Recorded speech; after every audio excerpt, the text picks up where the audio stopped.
ladies and gentlemen, the President of the United States, accompanied by Mark Walter, owner and chairman of the Los Angeles Dodgers.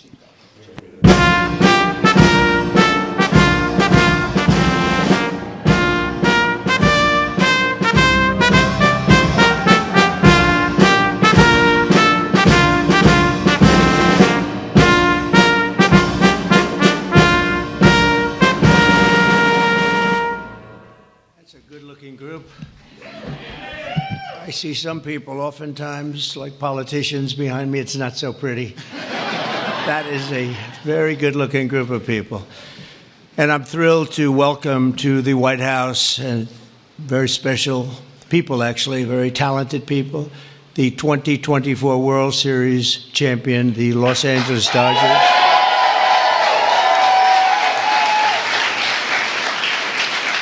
And I want to congratulate you on a legendary season, and I watched it very closely. Some of those teams were home teams, and you did a big number. You're really amazing how it all came out and how it all ended. With us today is Dodgers owner and chairman Mark Walter. Thank you very much, Mark. Congratulations.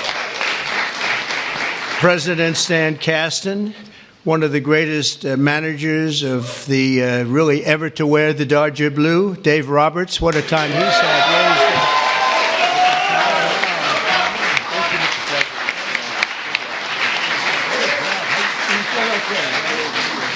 Thank you, sir. That's great. What a job. I think he would have lasted even with George Steinbrenner, right? I love George, but he was very quick. He would, you lose 2 games and you were fired, right? Great job, Dave. Also want to recognize Secretary of Agriculture. We have some great people, Brooke Rollins, who, you know, when I came to office, they said the eggs are gone through the roof. Eggs. I said, what the hell are they talking about? I was there for 4 days and they were blaming me for eggs, and they've gone up like 6 times or something, some record number. You couldn't get them. And I gave it to Brooke, and I just saw the other day they're down 73%. Right? That's pretty good. And the press doesn't mention that. Nobody talks about it, so don't, but I know. Secretary of Labor, Lori Chavez DeRimmer. Thank you. Congratulations. The Chief of Staff, Susie Wiles, who's a big Dodger fan, by the way. Susie, thank you. And we have also Representatives Kevin Kiley, Congressman Kevin Kiley, Young Kim, thank you, congratulations, great job. Jay Obernolte, Jay, thanks, Jay. Nanette Barragan. Nanette, where's the, hi, Nanette, oh, look at that, huh, what nice outfit. One of my favorite people, Gus Bilirakis, Congressman. Hi, yes. Addison McDowell, new to the Congress, but doing a great job. Thank you, Addison. A real good baseball player and a friend of mine, Roger Williams. Great job. And another new congressman, but he's been there a long time in a mental sense, because he has really done a job and he knows Congress very well. He was with me for 7 years. Brian Jack. Brian, congratulations, Brian. And others, we have a couple of senators here. I just don't particularly like them, so I won't introduce. Over the course of this amazing season, the members of this team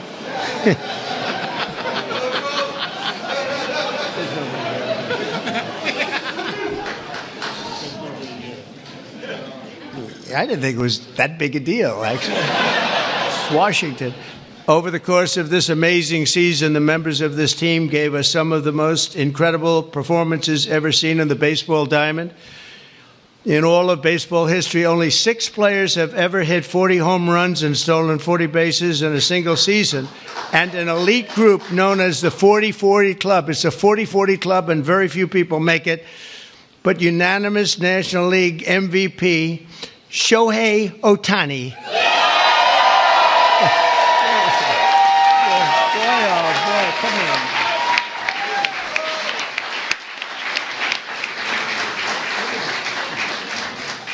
Looks like a movie star. He's got a good future, I'm telling you. He shattered all of those records last year. Think of it, all of them. And he did something even more because he became the first ever member of the 50-50 club. So 40-40 is top. Hitting 54 home runs and 59 steals, an accomplishment unparalleled in 149 years of Major League Baseball. Think of that. That's just incredible. Even more incredibly, Shohei clinched that achievement in what some have called the greatest game ever. Was it that good of a game? That was a pretty good game, actually, right there. Is he good?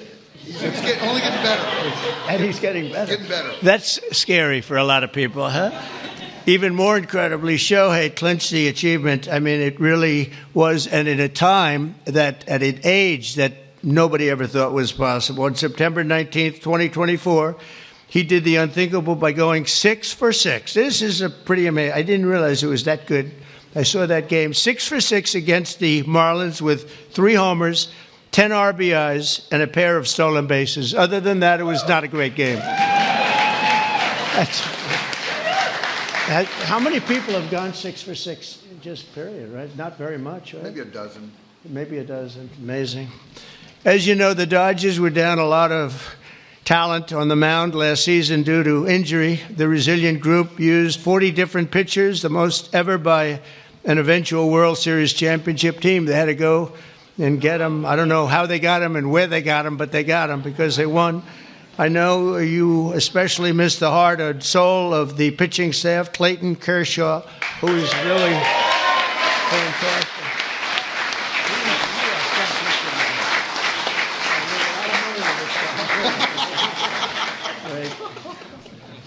These are the best-looking people I've ever seen. It's incredible. But Clayton has been unbelievable, and if you look at his records and you look at the stamina, the endurance that he's had, and we're really happy to have him. I'm glad to meet him. I've watched him for a long time. He's a young guy yet, but you are a young guy, but I've watched you for a long time. So congratulations. Amazing. All year, the Dodgers faced down adversity. You entered the playoffs battered and bruised, but not broken.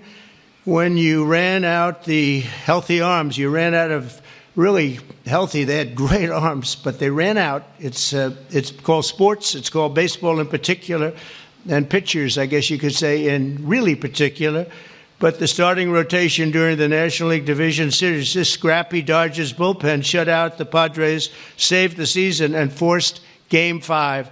Then key players battled back from midseason injuries to help deliver the National League pennant, including superstars Mookie Betts. Oh, is he good?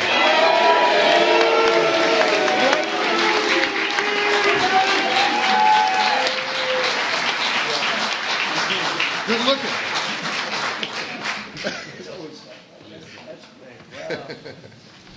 Mookie, that guy can play, can't he?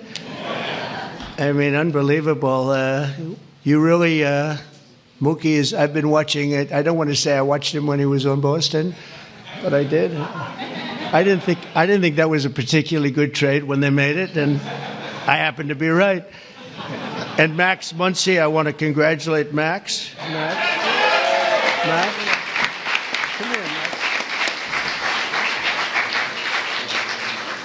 His arms are very strong when I touch them. I'm used to shaking politicians and hitting their armors like Jell-O, and now it's like steel. All these guys, but Max, that's great, and also Yoshi Yamamoto. Yoshi.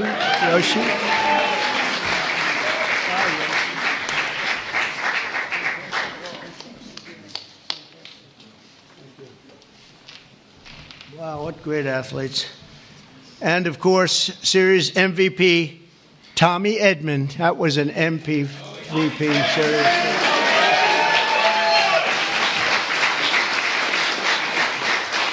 It's a good feeling, right? With all these guys, you're the guy, right? Yeah, that's pretty good.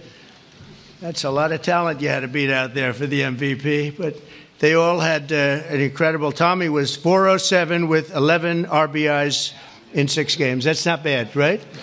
That's not bad. Great job. When it counted, too. Next came the blockbuster World Series against another iconic team known as the New York Yankees. I love the Yankees. George was a great friend of mine. He had very few friends, but he was. And if you want to sit for 9 innings with a game watching the Yankees play with George, you were exhausted by the end of the game. It was actually hard work, but we love George. And they're doing a good job, and they're doing well this season, and you're already 9-2. And so you're doing a good job. Maybe you see the same thing over again. In Game 1 of the World Series, Freddie Freeman, on a sprained ankle, he's a great player with a broken finger and a broken rib, channeled Kirk Gibson's legendary walk-off home run in Game 1 of the 1988 World Series. That was a game that pretty much everybody remembers. He could hardly swing the bat, but he swung it one time, and it was a shot. On the first pitch Freddie saw in the bottom of the 10th, he hit an unforgettable walk-off grand slam home run, the first in World Series history. It's amazing. The Dodgers rode the momentum to win 2 of their next 3 games, placing them on the verge of baseball immortality in a dramatic Game 5, down 5 runs on the top of the 5th. That was a strange inning, I'll tell you, for those Yankee fans. But I'm not saying I was a Yankee fan, because I love these people behind me. But down 5 runs in the top of the 5th with 2 outs and the bases loaded, the Dodgers gave us one of the grittiest half-inning World Series events, showings that anybody's ever seen. Mookie started the rally by beating out a routine ground ball to first, which he's fast as hell. I don't know how the hell you can... Having that speed isn't that a great thing? I played baseball, but I was sort of slow. I wasn't fast. Driving in the phenomenal Kike Hernandez. Where's Kike?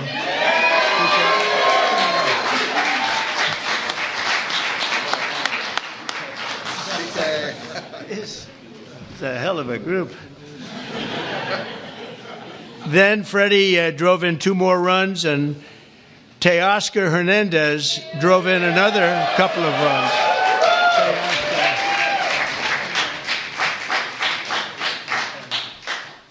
That's a group. Teoscar, so you're doing well this season too? A little bit. Yes, that's what I heard. That's what I heard. After a few dominant innings from Blake Trainen. Where's Blake? I heard dominant, right? That's dominant.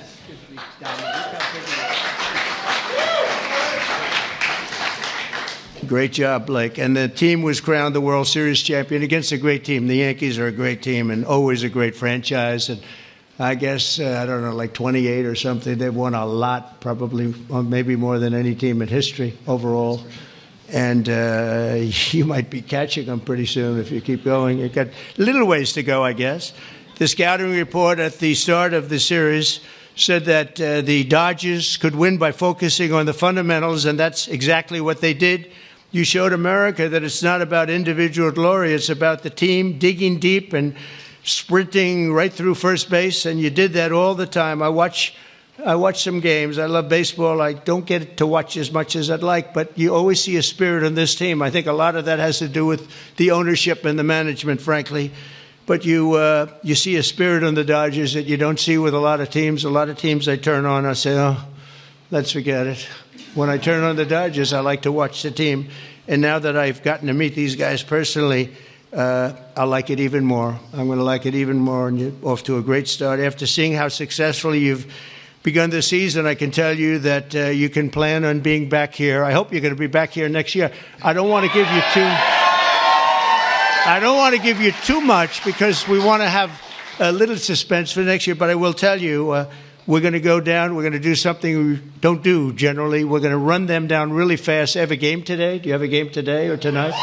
We're going to run them down to the Oval Office, and we're going to show them the fabled Oval Office, and there's nothing like it. And this wonderful owner, one of the greatest owners in sports, by the way, from everything I've heard, one of the greatest owners in sports, along with your other compatriots, right, fellas? It's a great team of owners, and that's very important. But he said they'd love it, and I think he'd like to do it himself. So we'll get out of here, and we will run. We'll sprint down, and we'll see the Oval Office, which is really something to see, you know? It's funny. people come from all over, the biggest people, the richest people, the most powerful people, and they come and they go into the Oval Office and they just stare. Oh, wow, that's something. They all have beautiful offices. They have offices that are the best in the world in many cases, but they love the Oval Office. So with all of that, I'd like to now introduce you to the Dodgers chairman, Mark Walter, to say a few words, and then we're going to follow that up with Clayton, who's going to say a couple of things, and that's a great representative of a great team. Thank you very much. Mark, thank you.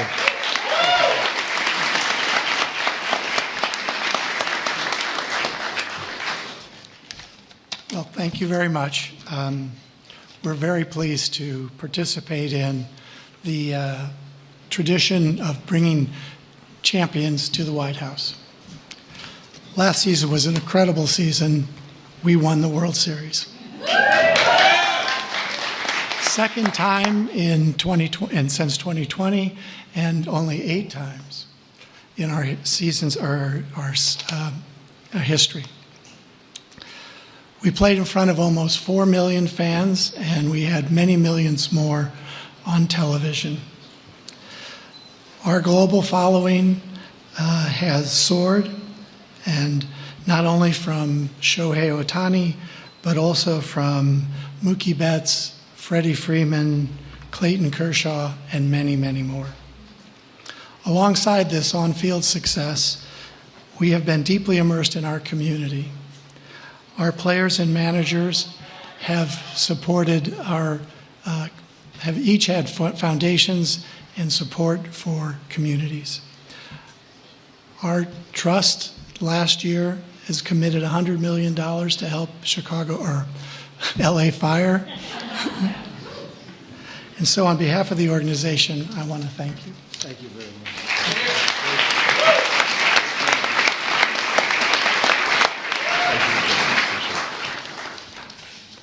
Okay, wow, this is an incredible honor for me, and to stand here today representing the Los Angeles Dodgers and this group of staff and players behind me today.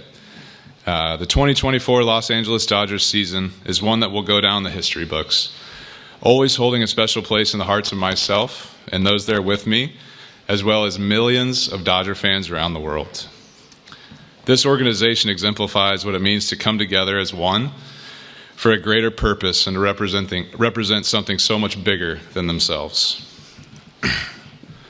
The selflessness and humility that each one of these players and staff have shown over the last year is truly an inspiration. They have constantly played hurt, switched positions, and taken the ball to put the team first. As a spectator for our championship run last year, I was in awe of this group. Their unwavering confidence, coupled with the selfless pursuit for team excellence, was an inspiration.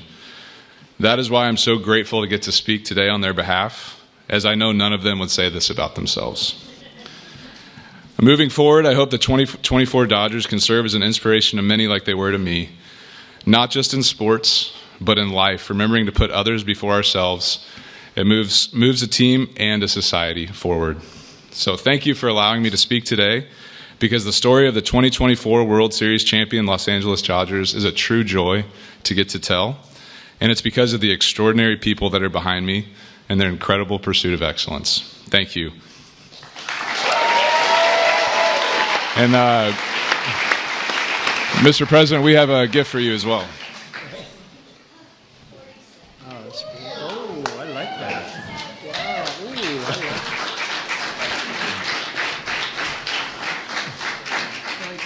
Come on, Mark. Oh, they're going to move.